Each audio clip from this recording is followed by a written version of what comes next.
Shalom, pada waktu Anda mendengar suara gembala ini, kita sedang akan memasuki pesta besar tahun ini, Kingdom Leadership Conference 2024. Seperti yang saya sampaikan pada minggu yang lalu, ini lanjutannya, yaitu tentang seorang pengusaha bernama Philemon. Dan puji nama Tuhan, di mana payung besar di mana kita berada, itu Gereja Bethel Indonesia, bisa melatih pengusaha profesional untuk melayani Tuhan. Bukan cuma yang lulusan seminari atau sekolah teologi apapun. Saya mau sampaikan kepada Anda bagaimana Philemon ini dan istrinya Apphia, artinya fruitful, dan putranya bernama Archippus, mereka satu keluarga melayani jemaat di rumah mereka sendiri. Karena itu tema kita bulan lalu adalah punya pengaruh dalam keluarga. Kita lihat pengaruh daripada Philemon dan dari istrinya juga, di mana putranya, kalau kita baca dalam Kolose pasal 4, Archippus ini menjadi a teacher, menjadi pengajar di jemaat itu. Berarti dia adalah ketua pemuda mungkin di situ, karena dimulai di rumah mereka. Karena itu saudara, kalau mau dipakai oleh Tuhan sederhana, buka rumahmu untuk pekerjaan Tuhan. Kita lihat bagaimana terjadi mujizat di desa kecil Betania, yaitu ada seorang wanita bernama Marta. Bukan setelah membuka hati, dia membuka rumahnya. Dia punya saudari bernama Maria yang legendaris itu, dan Lazarus, saudara laki-lakinya yang dibangkitkan dari antara orang mati. Apa kita punya pengaruh di keluarga? Apa keluarga kita semua mengikut Tuhan? Baru-baru ini ada berita buruk gampang tersebar ya.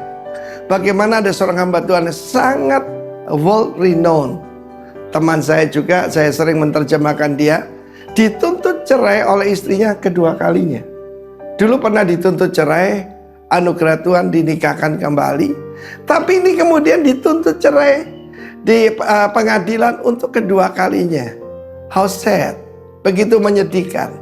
Karena itu ukuran pada pelayanan bukan besarnya congregation atau jemaat yang dipimpin, atau betapa terkenalnya saudara, tetapi pengaruh kita di dalam rumah, dan juga baru setelah itu kepada jemaat dan kepada komunitas. Firman Tuhan mengatakan Philemon ini terkenal beberapa hal. Yang pertama, yaitu keteladanan. Kedua, kasih kepada orang-orang kudus. Dan satu lagi, dia selalu bergaul dengan hamba-hamba Tuhan. Paulus adalah bapak rohaninya, dan juga terkenal dengan kasih pada semua orang kudus dan keteladanan. Bukan cuma itu, tapi juga ketaatannya. Rasul Paulus berkata, aku selalu bersyukur, bergembira kalau aku berdoa buat kamu. Apakah orang bergembira kalau berdoa tentang kita? Karena keteladanan daripada Philemon, maka berdirilah jemaat Kolose. Ya, kalau saya membaca jemaat Kolose, jemaat Efesus, itu jemaat-jemaat yang sangat-sangat dewasa dan luar biasa. Dan saya berdoa setiap daripada Anda bisa berpengaruh pertama dalam keluargamu, karena ukurannya anak-anakmu jadi apa.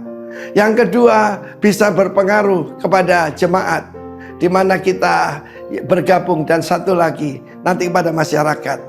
Kiranya apa yang saya sampaikan ini menginspirasi Anda. Baca surat kiriman Rasul Paulus kepada Philemon dan kepada jemaat di Kolose, and be inspired. God bless you. Amen.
tinggi dipuji, amin. Haleluya.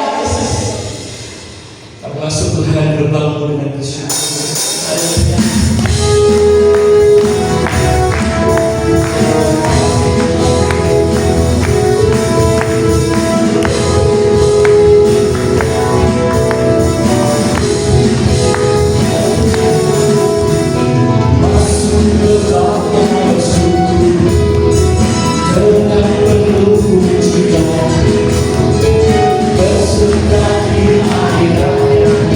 Kami bersama, aku tak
hamba, the great servant, hamba yang besar. Ketika saya membaca judulnya, ada paradoks di sana. The great servant, hamba yang besar. Hamba itu besar atau kecil? Hamba itu pelayan. Tetapi dikatakan di sana kita ini bisa menjadi hamba yang besar, great servant. Nah, Mattheus berbicara tentang hamba yang diambil dari kata aslinya dalam bahasa Yunani doulos. Alkitab kita menerjemahkan sebagai hamba.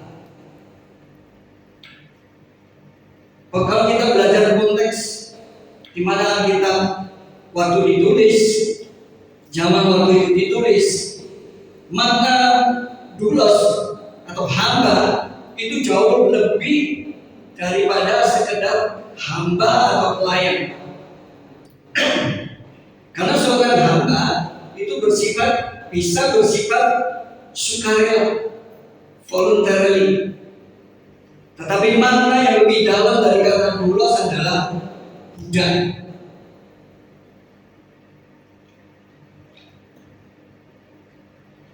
Israel pada waktu itu dijajah oleh orang Romawi. Dan hebatnya Yerusalem, Israel itu sudah berganti, gonta-ganti kerajaan-kerajaan yang menguasainya. Jadi pada zaman Yesus, bangsa Roma yang menguasai tanah Israel, masuk di Yerusalem, Nazaret, Bethlehem, dan lain-lain. Waktu itu bangsa Israel tidak boleh berbicara dalam bahasa mereka, bahasa Ibrani. Karena orang Romawi mau memaksakan budaya Romawi kepada mereka. Nah, orang Roma itu mereka berbicara dalam bahasa Latin. Tetapi karena pengaruh dari Helenistik, Alexander Agung waktu itu menguasai begitu luas wilayah. Dan di Yunani itu banyak filsuf-filsuf ilmuwan yang luar biasa, sehingga orang Romawi ketika dia belajar, dia akan membaca bukunya Plato, membaca bukunya tulisan-tulisan dari Socrates, Archimedes, Pythagoras, Aristoteles. Sehingga walaupun orang Romawi berbicara dalam bahasa Latin, tetapi mereka juga berbicara dalam bahasa Yunani. Itu sebabnya bahasa Yunani adalah lingua franca atau bangsa penghubung antara bahasa Latin dan bahasa daerah-daerah yang dikuasai oleh orang Romawi. Bahasa Indonesia adalah lingua franca bagi bangsa Indonesia, karena kita di sini berbicara bahasa Jawa. Orang Bali berbahasa Bali, orang Sunda berbicara bahasa Sunda, orang Batak berbicara bahasa Batak. Tetapi kita memiliki bahasa Indonesia sebagai bahasa perantara atau lingua franca. Itu sebabnya ketika Alkitab ditulis di dalam Perjanjian Baru, dia ditulis dalam bahasa Yunani. Dia ditulis, dan hal positif dari penulisan Alkitab Perjanjian Baru dalam bahasa Yunani adalah sebagai lingua franca, dia bisa tersebar begitu luas di wilayah-wilayah yang waktu itu dikuasai oleh Romawi, dari wilayah Mediterania sampai ke Asia Kecil. Asia Kecil itu kalau sekarang itu di Turki. Nah, kenapa saya menyebutkan latar belakang itu? Supaya kita bisa benar-benar memahami kata hamba, memahami arti hamba sesungguhnya. Nah, kita memahami penulisan waktu itu adalah menggunakan budaya dari orang Romawi. Hari-hari ini kita di dalam kehidupan bergereja, kita mendengarkan kata hamba Tuhan. Oh, dia hamba Tuhan ini. Oh, dia pelayan Tuhan di gereja. Kalau kita boleh bertanya, ketika kita mendengarkan kata hamba Tuhan, kata pelayan Tuhan, untuk hari ini, dia memiliki konotasi tinggi atau rendah? Hamba Tuhan kalau hari-hari ini memiliki konotasi yang lebih tinggi. Dia seorang yang melayani, seorang yang melayani di mimbar, dia berkorban di sana di sini. Maknanya berbeda dengan bahasa aslinya. Dari bahasa aslinya, doulos itu berarti budak. Minggu lalu, Pak Theo menyampaikan beberapa hal. Seorang budak itu tidak memiliki hak untuk komplain. Betul ya? Nggak boleh ngeluh sama bosnya. Dia tidak punya otoritas. Dia tidak dihargai. Dia tidak dipandang. Dan dia orang buangan. Kata hamba ini mengingatkan kita siapa sesungguhnya kita sebelum kita menerima Kristus. Bagaimana orang pada zaman dahulu, orang yang budak itu bisa menjadi budak itu bagaimana dia? Yang pertama, dia ditawan. Jadi satu bangsa melawan bangsa lain, satu kalah, yang kalah diambil sebagai tawanan, rakyatnya diambil menjadi budak. Dia dibeli. Contohnya ketika Yusuf, ingat ya, Yusuf dijual oleh saudara-saudaranya. Dia tidak dibeli oleh orang Mesir dan dibawa ke Mesir. Dia dibuang di sumur, diambil, dijual. Dia dibeli menjadi budak. Dia lahir dari mama-mama budak ada di rumah tuannya. Orang bisa menjadi budak karena ganti rugi, jadi tidak bisa mengganti rugi. Dia menyerahkan dirinya untuk menjadi budak. Dia tidak mampu membayar utang. Mungkin waktu itu tidak ada jaminan gitu ya. Jadi hutang tidak bisa bayar, tidak ada yang diagunkan, juga akhirnya dirinya sendiri yang diserahkan untuk menjadi pembayaran hutang. Dan dia menjadi statusnya berubah dari orang merdeka menjadi budak. Dan juga karena penculikan. Makanya waktu itu, zaman itu di Romawi maupun di area-area di Arabia, di Afrika, Mediterania, Macedonia itu ada yang namanya pedagang budak. Jadi budak itu manusia yang diperjualbelikan. Mana mereka dapat budak? Mereka pergi ke suatu daerah, mereka kalahkan, dia serbu satu desa dan diambil, dan orang yang diambil, dicuri itu dijadikan budak. Atau kemauannya sendiri, karena dia menghindari kemelaratan. Udah daripada hidup susah, adalah saya membudakkan diri dan saya ikut orang yang tajir ini. Kira-kira seperti itu. Nah, seorang budak itu karena dia sudah dibeli, dia tidak memiliki hak lagi.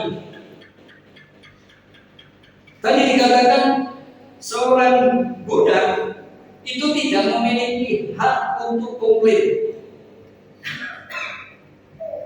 Bahkan lebih dalam dari itu, dia tidak punya hak atas hidupnya sendiri. Hidup matinya itu di tangan tuannya. Kalau tuannya mau iseng mau bunuh dia, boleh, karena dia propertinya tuannya. Dia milik tuannya. Dia tidak memiliki tujuan hidup. Dia hanya di situ untuk bekerja dan mengabdi kepada tuannya. Kira-kira tidak punya dia cita-cita untuk dirinya, bahkan untuk anak-anaknya. Karena anaknya lahir dari dia seorang budak, dia juga lahir menjadi budak. Dia tidak punya agenda pribadi. Karena semua yang dilakukan itu adalah apa yang dimaui oleh tuannya. Makanya mohon maaf ini, zaman itu wanita maupun laki-laki bisa dijadikan juga budak seks oleh pemiliknya. Mau diapain, mau dipakai kapan saja boleh, karena memang dia properti milik dari tuannya. Misalkan budaknya badannya besar, kuat, nah ini bisa dijadikan gladiator, diadu dengan orang lain, ditaruh di satu arena, bisa saling bunuh di sana. Mau diadu dengan orang, manusia, mau diadu dengan binatang, boleh. Makanya kita mendengarkan bagaimana orang-orang Kristen pada waktu itu dia diambil dan diadu dengan binatang. Betul ya? Karena memang konteks waktu itu seorang budak tidak memiliki hak apapun atas hidupnya. Nah, yang ajaib buat kita, yang luar biasa buat kita sebagai orang yang menjadi milik Allah, dalam 1 Petrus 1 ayat 18 sampai 19 dia mengatakan demikian. Sebab kamu tahu bahwa kamu telah ditebus dari cara hidupmu yang sia-sia, yang kamu warisi dari nenek moyangmu itu, bukan dengan barang yang fana, bukan pula dengan perak atau emas, melainkan dengan darah yang mahal, yaitu darah Kristus yang sama seperti darah anak domba yang tidak bernoda dan tidak bercacat. Firman Tuhan mengatakan, sebab kamu tahu bahwa kamu telah ditebus. Artinya kita ini sudah dibeli oleh Tuhan Yesus. Kalau kita sudah dibeli dan dibayar lunas oleh Tuhan Yesus, kita menjadi milik siapa? Kita menjadi milik siapa? Kasih tahu kan nanti, kita milik Kristus. Kamu milik Kristus. Saya milik Kristus. Amin. Roma 6 ayat 18 sampai 20 mengatakan bahwa kamu telah dimerdekakan dari dosa dan menjadi hamba kebenaran. Aku mengatakan hal ini secara manusia karena kelemahan kamu. Sebab sama seperti kamu telah menyerahkan anggota-anggota tubuhmu menjadi hamba kecemaran dan kedurhakaan, yang membawa kamu kepada kedurhakaan. Demikian hal kamu sekarang harus menyerahkan anggota-anggota tubuhmu menjadi hamba kebenaran, yang membawa kamu kepada pengudusan. Sebab waktu kamu hamba dosa, kamu bebas dari kebenaran. Kita sudah dibeli, ditebus, dibayar lunas oleh darah Kristus ketika dia harus naik ke kayu salib. Dulu kita hamba dosa, dulu kita hamba kecemaran, dulu kita hamba hawa nafsu. Kita terikat dengan banyak dosa, dengan pikiran-pikiran yang jauh dari Tuhan, dengan kehidupan yang jauh dari Tuhan. Tetapi firman Tuhan mengatakan bahwa kita sudah ditebus. Dan firman Tuhan mengatakan kita ini menjadi milik Kristus. Karena kita milik Kristus, siapa yang memiliki hak sepenuhnya hidup kita? Karena kita milik Kristus, siapa yang memiliki hak sepenuhnya atas hidup kita? Kristus yang memiliki hak hidup atas kita. Tetapi orang Bali bilang kita ini masih sakarbe dewe. Oh, itu bukan orang Bali. Orang Jawa. Kita masih mau sakarbe dewe. Mau hidup semaunya kita sendiri, tidak mau mengikuti firman Tuhan, tidak mau mengikuti cara-cara Tuhan, kita berpikir yang jauh dari Tuhan. Padahal kita tahu bahwa kita sudah ditebus oleh Tuhan. Kita sudah dimerdekakan. Dulu kita hamba dosa, kita sudah merdeka dari kuk dosa. Kita sudah dimerdekakan dari ikatan rantai dosa. Maka kita dilepaskan dari rantai diri kita sendiri. Kita menyerahkan hidup kita kepada Tuhan. Kita menjadi milik Kristus. Tuhan yang memiliki hak sepenuhnya atas hidup kita. Yang menjadi pertanyaan buat saya dan Bapak Ibu semua, seberapa kita tahu bahwa kita ini milik Kristus?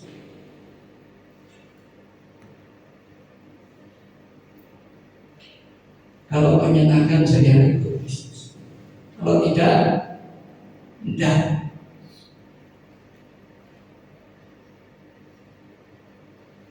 Kita masih mau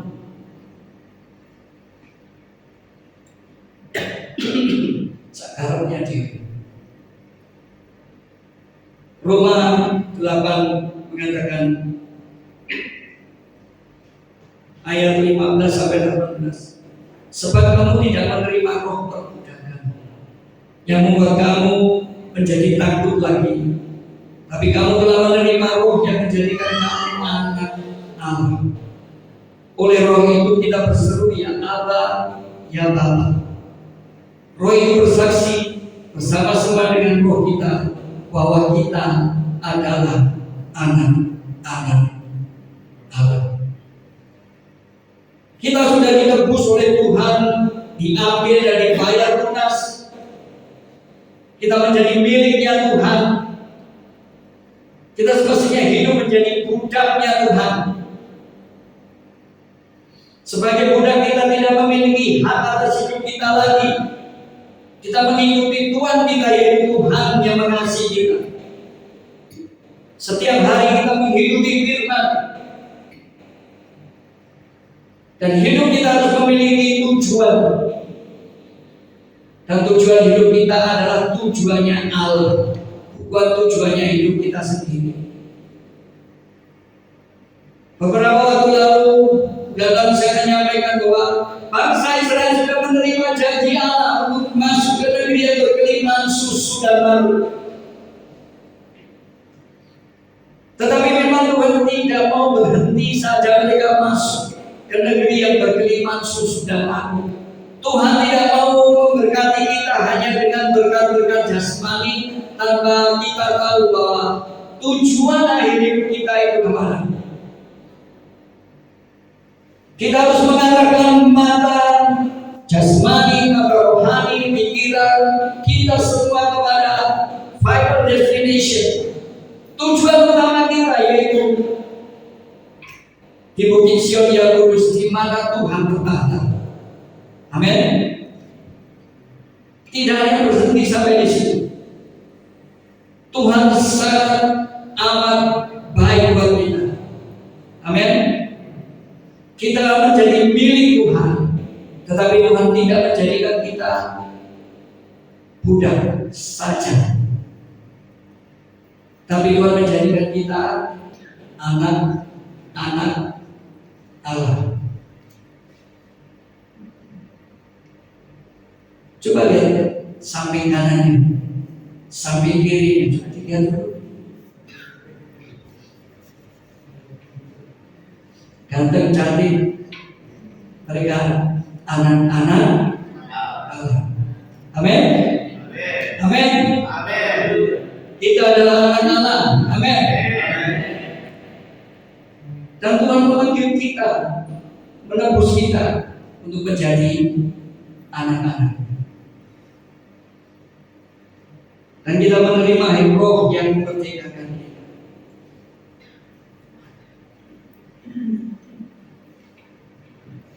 Tuhan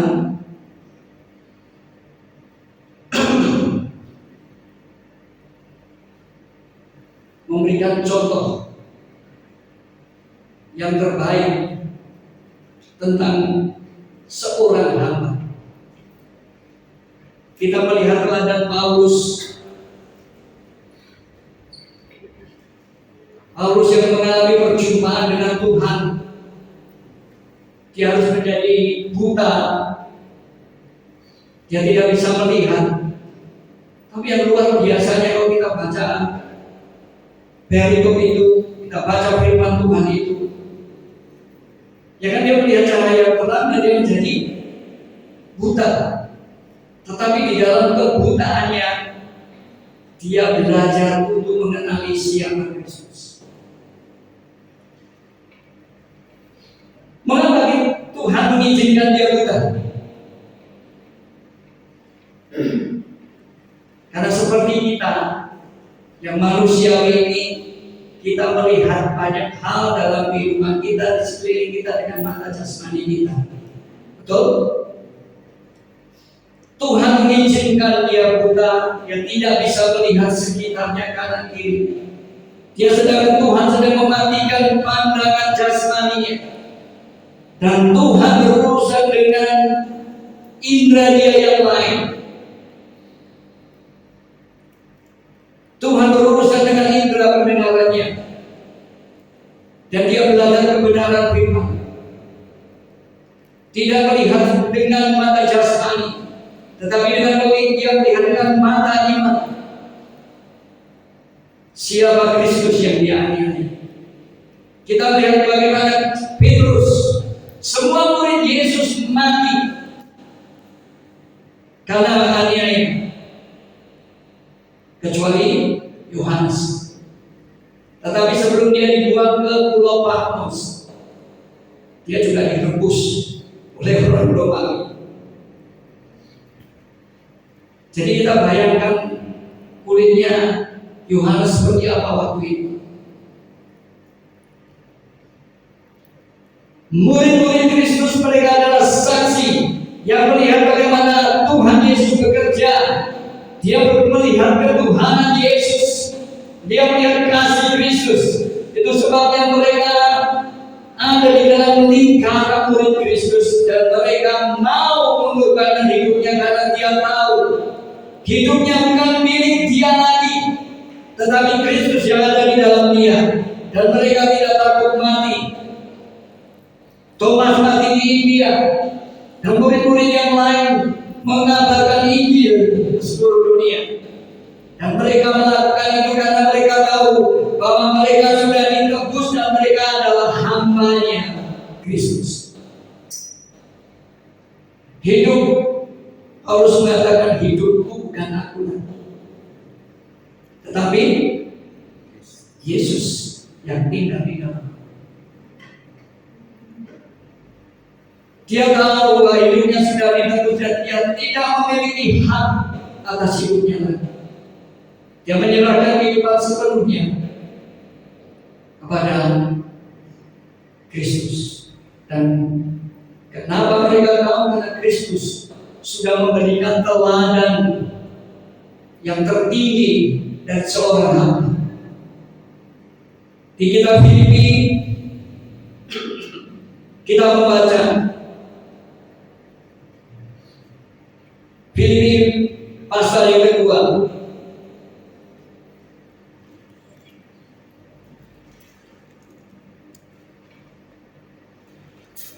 ayat yang kelima. Nanti Bapak Ibu bisa baca satu perikop penuh di rumah. Hendaklah kamu dalam hidup bersama menaruh pikiran dan perasaan yang terdapat juga dalam Yesus Kristus, yang walaupun dalam rupa Allah tidak menganggap kesetaraannya dengan Allah itu sebagai milik yang harus dipertahankan, melainkan telah mengosongkan dirinya dan mengambil rupa seorang hamba, menjadi sama dengan manusia, dan dalam keadaan sebagai manusia ia telah merendahkan dirinya dan taat sampai mati, bahkan sampai mati di kayu salib.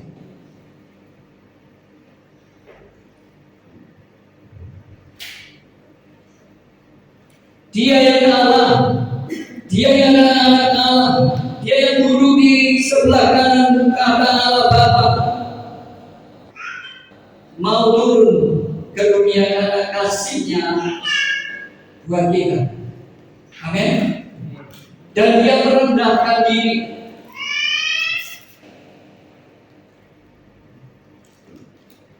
Kita diajarkan untuk jadi orang yang rendah hati. Amin. Tapi apakah kita mau kita merendahkan diri? Levelnya sudah beda.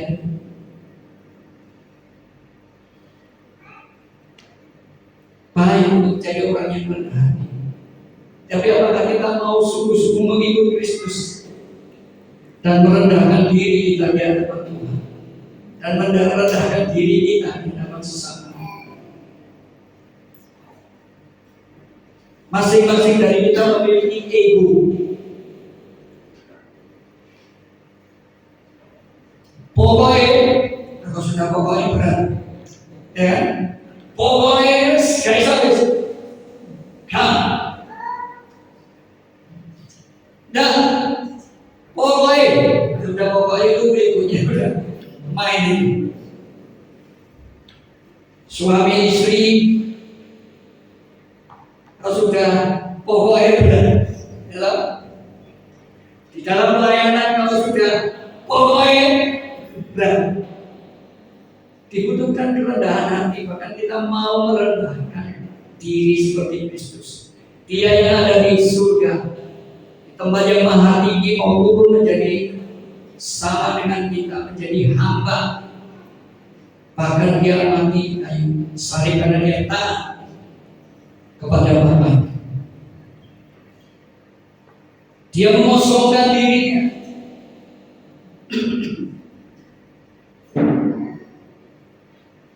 Segala kemuliaan, firman Tuhan mengatakan bahwa nama di atas segala nama ada menjadi milik.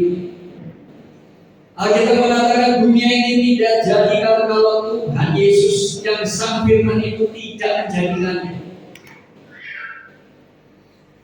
Tetapi Dia yang maha tinggi itu mau mengosongkan dirinya, mengosongkan diri, segala egonya dalam masalah.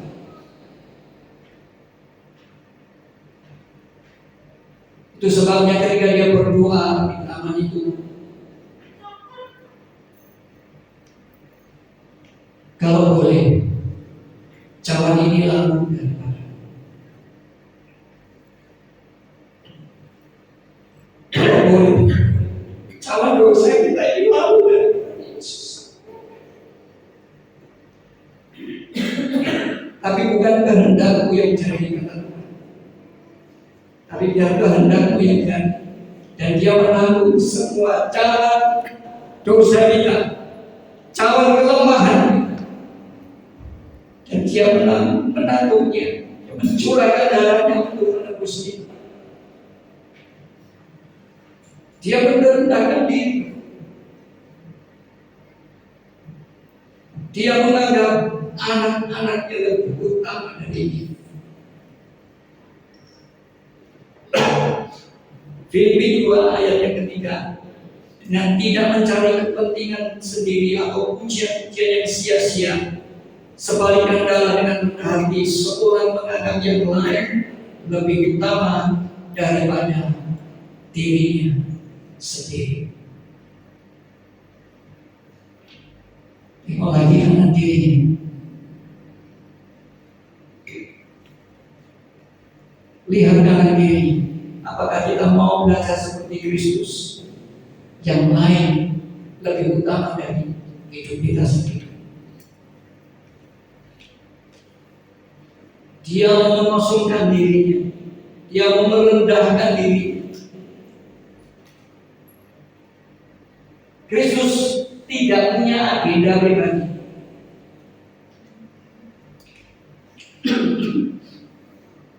Tadi saya katakan ya di Matius 26 ayat 39. Maka ia maju sedikit, lalu sujud dan berdoa katanya, ya Bapakku, jikalau sekiranya demikian, biarlah cawan ini lalu daripada, tetapi janganlah seperti yang ku kehendaki, melainkan seperti apa yang kau kehendaki. Adalah baik kalau kita memiliki cita-cita, kita memiliki visi, kita memiliki tujuan hidup. Tapi apakah visi, cita-cita, tujuan hidup kita ini sepadan dengan apa yang Tuhan mau dalam hidup? Kristus mencontohkan bahwa tidak, dia turun ke dunia tidak punya agenda pribadi. Mohon maaf ya, kenapa banyak gereja yang pecah?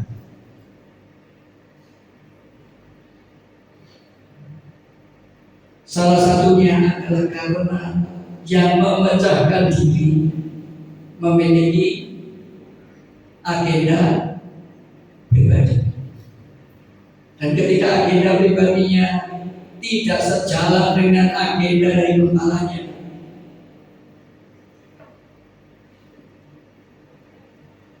dia memilih untuk memecahkan diri. Apakah kita di dalam pelayan tidak boleh memiliki visi, tidak boleh memiliki cita-cita yang lebih tinggi? Boleh. Akan menjadi tugas gembalanya untuk mempersiapkan dia untuk mencapai visi. Amin. Selama kita ada di dalam satu penggambaran, ya kita harus untuk dan hidup dan menghidupi visi gembala. Kalau kita memiliki hal-hal yang mau disampaikan, saya punya cita-cita ini terbuka kepada gembalanya. Jangan ngomong tiga belakang gembalanya. Tapi saya tahu di sini tidak ada yang ngaku. Tidak ada. Tidak ada. Saya melihat saya sangat diberkati ada di tempat ini. Saya melihat pelayan-pelayan Tuhan di tempat ini, saya sangat diberkati. Pemain-pemain musik yang luar biasa, saya sangat diberkati. Kalau kita lihat jumlah kita ini tidak banyak, ya. Tapi bisa lihat, pemain musiknya banyak. Pemain pemain keyboardnya banyak, yang main drum ada banyak, yang main gitar banyak, yang singer ini banyak. Ya, ada banyak, ada gereja yang lebih besar. Mereka setengah hidup yang di pembelajaran ini. Wah, saya bersyukur bisa ada di tempat ini.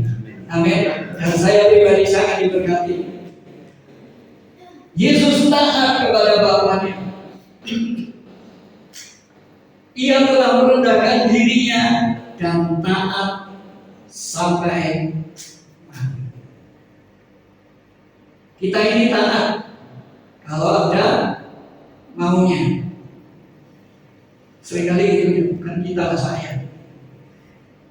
Tapi kita mesti belajar dari Tuhan Yesus supaya kita taat. Nah, cara kita taat kepada Tuhan itu seperti apa? Tentu saja menghidupi firman yang kita terima. Amin. Tetapi manifestasinya adalah ketika kita ada di gereja, yang kita taat kepada pemimpin kita. Bukan hanya kepada gembalanya, tetapi kepada pemimpin kita di dalam pelayanannya masing-masing. Ada banyak yang kalau dengan gembalanya itu taat banget, tetapi dengan kepala kuatnya, misalkan Ini tidak ada di sini. Misalkan ada di pelayanan musik atau di pelayanan gereja anak, taatnya kepada gembalanya. Kalau dengan yang ini 50% saja. Nah, itu ujian ketaatan kita pada siapapun yang memimpin kita taat. Suami istri juga gitu. Istri taat dengan kenceng banget tuh. Nah, ini berat. Ini mewakili Bapak itu yang ngomong, yang berbicara berdua, tapi yang mewakili suara Bapak. Haleluya. Firman Tuhan itu bilang istri tunduk pada suami, betul ya? Tunduk. Apa? Tunduk, submit. Nah, itu nanti lain hal lagi. Tapi kita berbicara di sini bagaimana kita taat kepada Tuhan. Kita taat kepada firman Tuhan. Kita taat kepada pemimpin kita. Kita taat kepada gembala kita. Kita tidak memiliki agenda yang bebas. Kalau kita memiliki agenda, selaraskan agenda itu dengan agenda gereja, dengan agenda gembala kita. Percaya, gembala di mana kita beribadah itu mengasihi kita. Amin. Mereka berdoa untuk kita karena mereka bertanggung jawab atas hidup kita.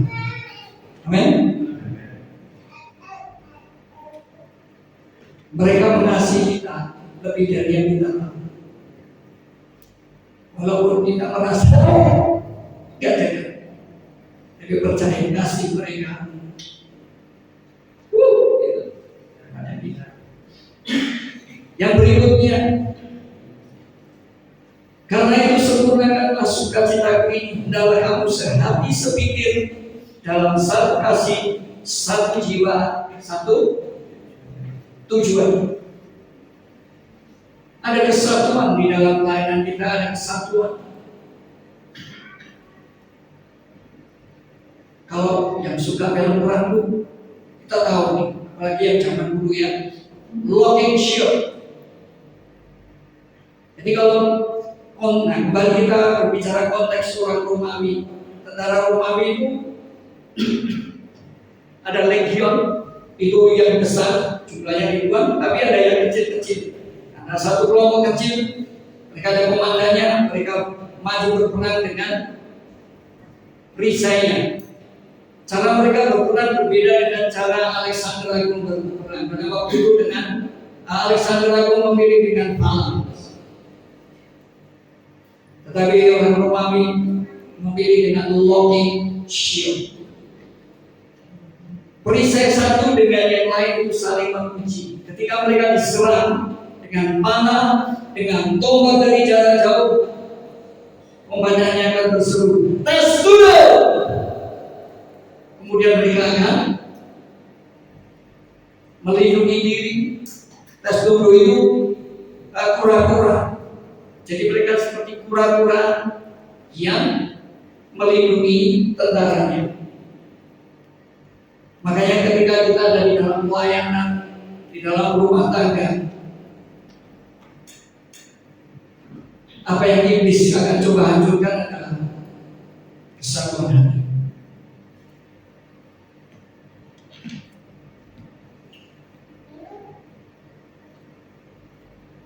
Bahkan tidak harus dengan hal-hal yang heboh, hal-hal yang sepele. Itu bisa iblis pakai untuk menghancurkan kesatuan hati di dalam pelayanan, di dalam keluarga, di dalam pekerjaan, di dalam bisnis. Filipi 2 ayat 14 sampai ke 15. Lakukanlah segala sesuatu dengan tidak bersukut-sukut dan berbantah-bantah, supaya kamu tiada beraib dan tiada bernoda sebagai anak-anak Allah yang tidak bercela di tengah angkatan yang bengkok hatinya dan sesat ini, sehingga kamu bercahaya di antara mereka seperti bintang-bintang di dunia. Tidak boleh bersungut-sungut dan berbantah-bantah. Contoh dalam Alkitab yang suka bersungut-sungut itu siapa? Orang Israel. Betul? Itu gambaran dari saya dan saudara. Ya, disuruh ya berangkat sih, tapi ngomel. Disuruh berbantah-bantah satu dengan yang lain. Tuhan tidak menginginkan kesatuan hati kita di Tuhan memberikan contoh. Nah, atas itu semua Tuhan selalu berurusan dengan hati kita. Tuhan selalu berurusan dengan hati kita. Tuhan menyelidiki dan menguji hati. Tuhan menyelidiki dan menguji hati. Seorang yang jadi biasanya orang yang sudah teruji. Betul? Kopassus, komando pasukan khusus itu latihannya lebih berat mana? Antara Kopassus dan Linmas. Tahu Linmas ya? Latihannya berat mana? Kopassus. Tapi hebat mana? Kan nggak mungkin hebat Linmas kan? Nah, kalau kita mau menjadi hamba Allah yang dipakai Tuhan yang luar biasa, ya siap untuk dilatih menjadi Kopassus. Naruhnya jadi Kopassus, tidak mau ikut latihan, tidak mau ikut doa,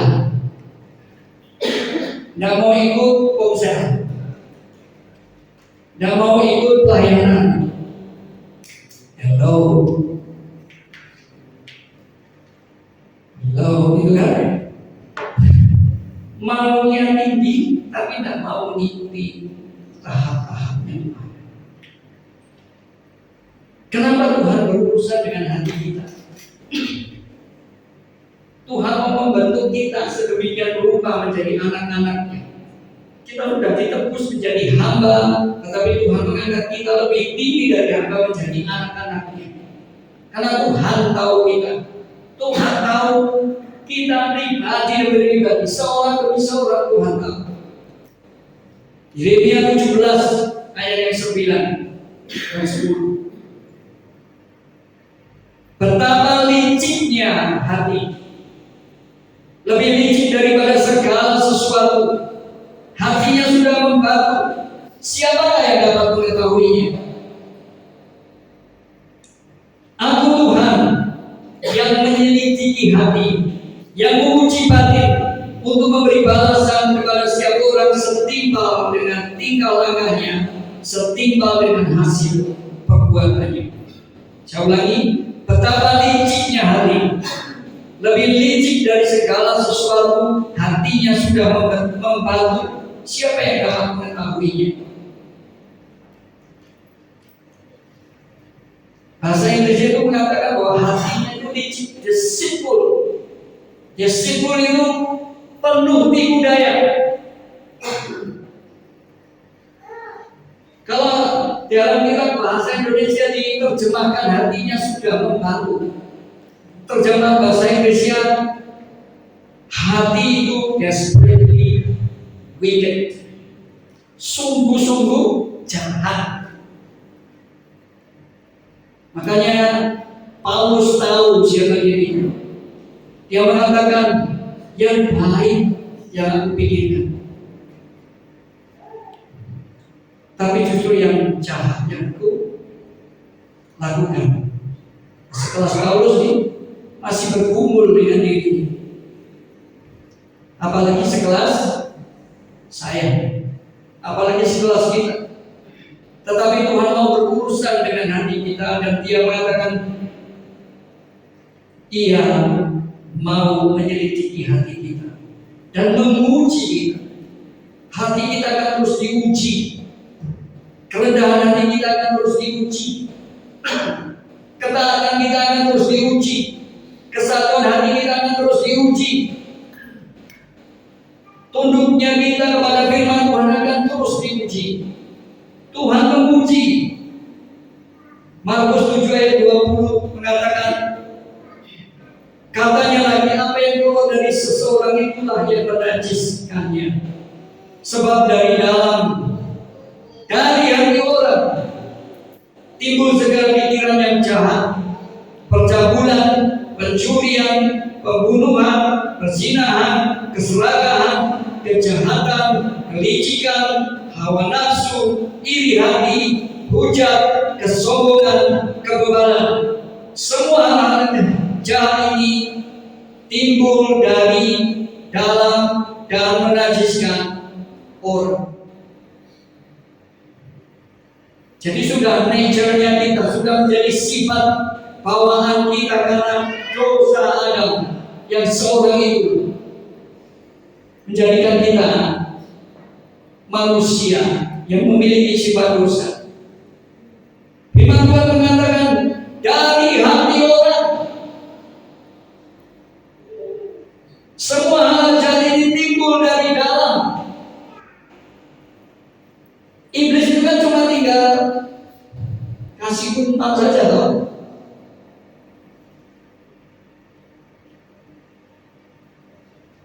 Kita pakai media sosial kan? Seperti yang saya bilang beberapa waktu lalu, kita lihat yang lain-lain. Yang itu nongol juga.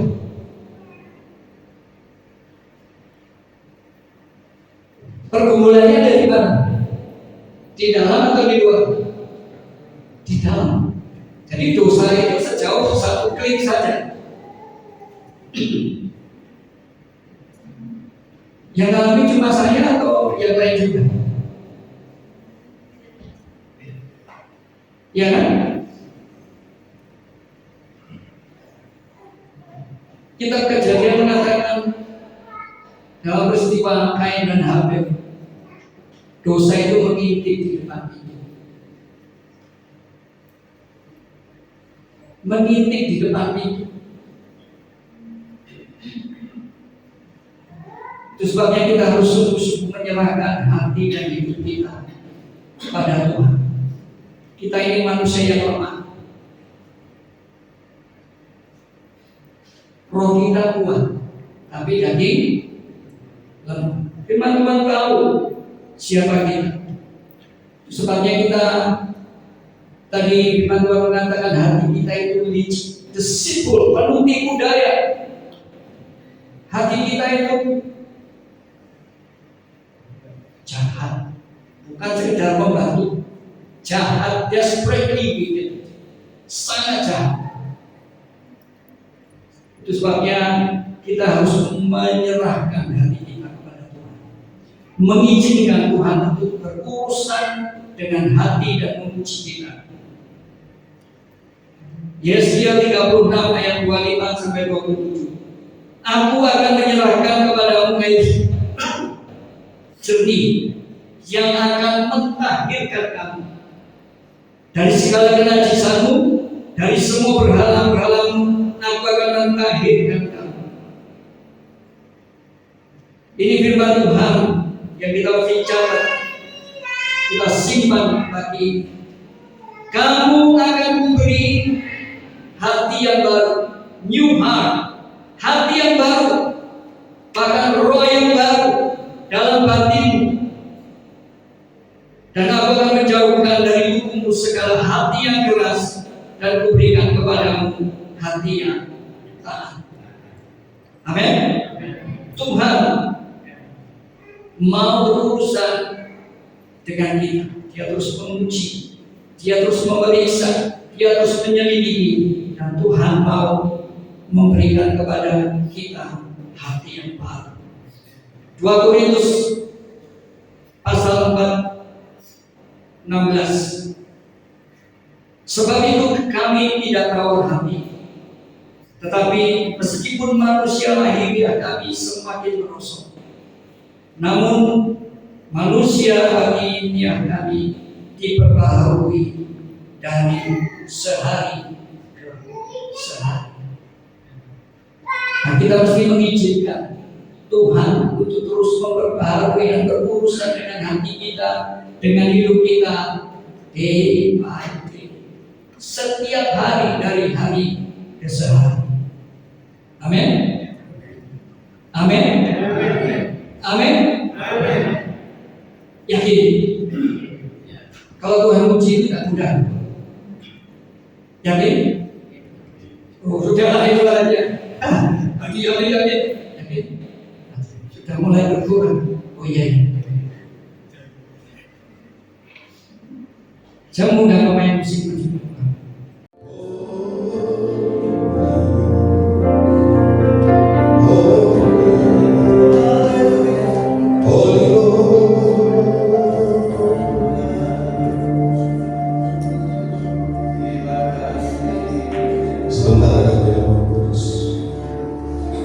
Kau yang Maha Kudus rela berkorban untuk mengutuskan kami melalui pejabat kudus yang kami untuk mengingatkan kami siapa kami sesungguhnya. Kami yang seharusnya kita oleh karena kasih karunia dan kemurahan kami buat bersama melalui korban. Maka kami untuk menerima di dalam nama Tuhan Yesus. Silakan.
Kita selalu mau mengangkat roti dan air untuk mengingatkan kita ada sampai hari ini karena kasih dan kemurahan.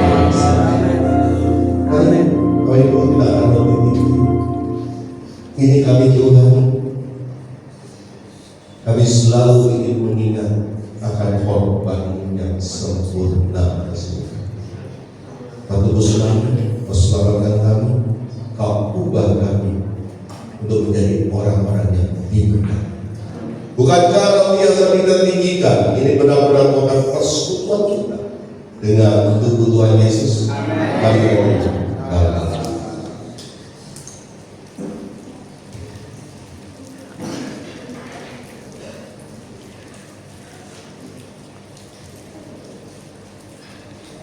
Darahnya sudah dicurahkan membasuh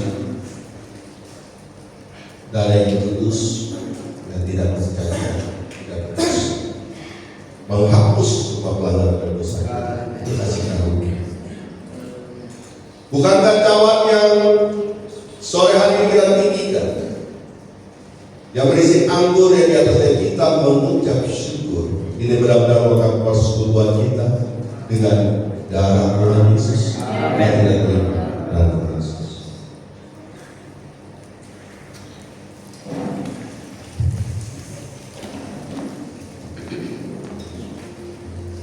Terima kasih Tuhan. Hiralah basyikara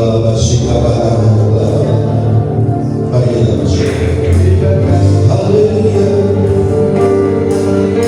Haleluya. Kami mau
Mari kita angkat secara profetik, kita melakukan sore hari. Engkau Tuhan yang menyediakan benih bagi para penabur. Engkau Tuhan yang menyediakan roti untuk kami makan. Kami percaya Tuhan, firman-Mu berkata, yang menabur dengan